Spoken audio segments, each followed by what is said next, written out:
Xocalıda daha bir kütləvi məzarlıq aşkarlanıb. Kütləvi məzarlıq qazıntı işləri aparılarkən aşkar edilib. Əskəran-Xocalı yolunun üzərində aşkarlanan bu məzarlıqda ən azı 7 itkin düşmüş şəxsə aid meyit qalıqlarının olduğu ehtimal edilir. Mütəxəssislərin rəyinə görə qalıqlar mülki şəxslərə aiddir. Onlar qeyri-ənənəvi yolla dəfn olunublar. Aşkar edilən insan sümüklərində zorakılıq əlamətləri açıq-aydın müşahidə edilir.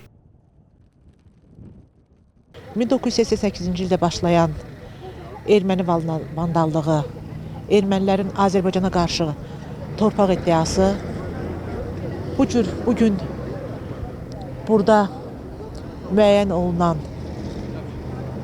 adlıq məzarlıqlar yüzlərlədir.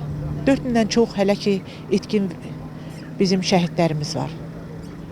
Onları araşdırmaq, onları tapmaq, valideynlərinə, əzizlərinə məlumat vermək çox çətin məsələdir.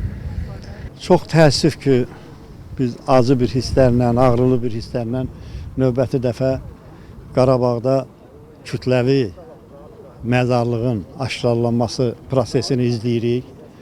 Ermənilərin törətdiyi vəhşiliyin, kütləvi insan qətlinin növbəti, belə deyək, fraqmentlərini burada görürük.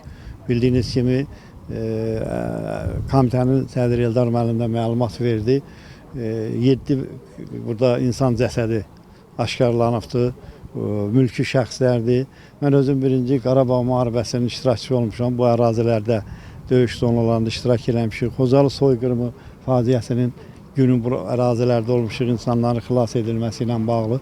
O şahidlərin verdiyi, sonradan əsirlərin verdiyi məlumata görə burada xeyli belə məzarlıqlar var. İşğaldan azad edilmiş ərazilərdə sayca 25-ci kütləvi məzarlıq aşkarlanıb. Bunu Xocalıda jurnalistlərə açıqlamasında əsir və itkin düşmüş, girov götürülmüş vətəndaşlarla əlaqədar Dövlət Komissiyasının işçi qrupunun rəhbərinin müavini Eldar Səmədov deyib.